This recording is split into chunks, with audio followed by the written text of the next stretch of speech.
The debate around the cost of long-term care and the uproar over increasing national insurance contributions has led to the issue of wealth taxes to return to the political agenda. One of the most well-known of these is inheritance tax. In recent years, the Conservatives have been strongly against increasing the tax, but could they change their mind?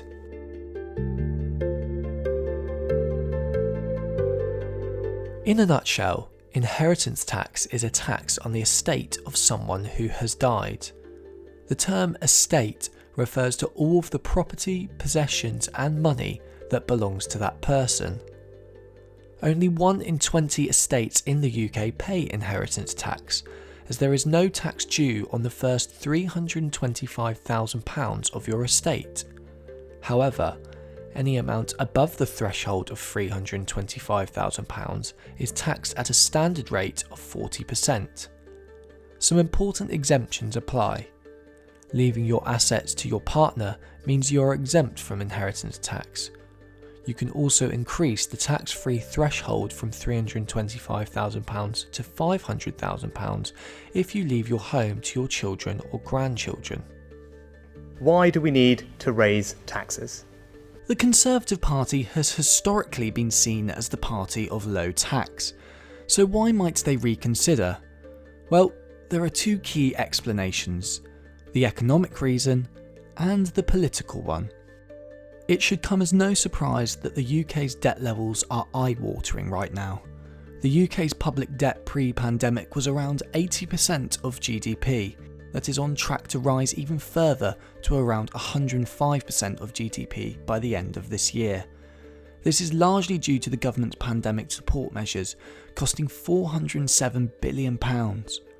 The Chancellor told the Conservative Party conference he would only cut tax once public finances had reached a sustainable footing. I believe in some straightforward things. I believe that mindless ideology is dangerous. I'm a pragmatist. I care about what works, not about the purity of any dogma. I believe in fiscal responsibility. Just borrowing more money and stacking up bills for future generations to pay is not just economically irresponsible, it is immoral. The government cannot keep borrowing, but it still needs to raise funds to tackle the many issues facing the country. It's why the Prime Minister broke a manifesto pledge to deal with the COVID backlog and to try and fix social care. It's also why he isn't ruling out further tax rises. No Conservative government wants to raise taxes, but nor could we in good conscience meet the cost of this plan simply by borrowing the money and imposing the burden on future generations. So I'll be absolutely frank with you, this new levy will break our manifesto commitment. But a global pandemic wasn't in our manifesto either. And everyone knows in their bones that after everything we've spent to protect people through that crisis, we cannot now shirk the challenge of putting the NHS back on its feet. There is also a political risk that Labour could gain an advantage over the Conservatives on wealth taxation if it resonated with the public.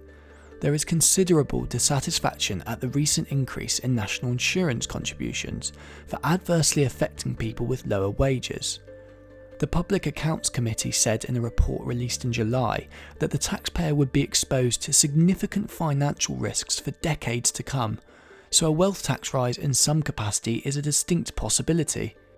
Would making changes to inheritance tax be the right move? I think in principle, and we think inheritance tax is a really good tax because it promotes equality of opportunity. So, instead of some people's life chances being determined by how wealthy their parents are, you'd have a fairer system where you redistribute between people with wealthier parents and people with less wealthy parents. But in reality, inheritance tax is highly flawed.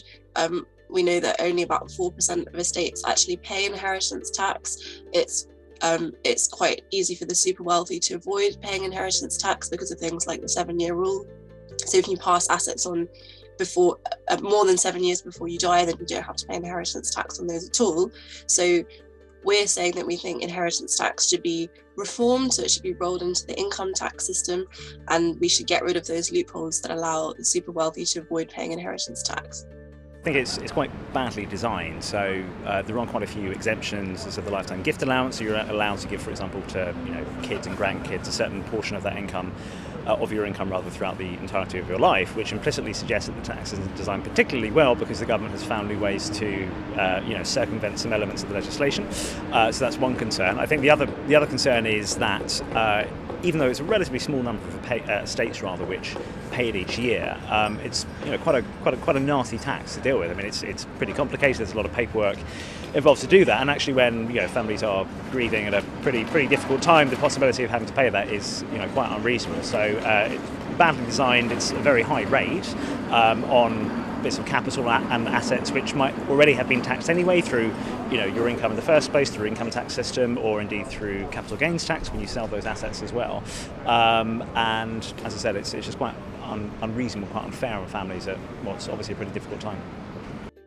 At the Conservative Party conference, I caught up with John Stevenson, chair of the former APPG, on inheritance tax and intergenerational fairness. I think it needs fundamental reform.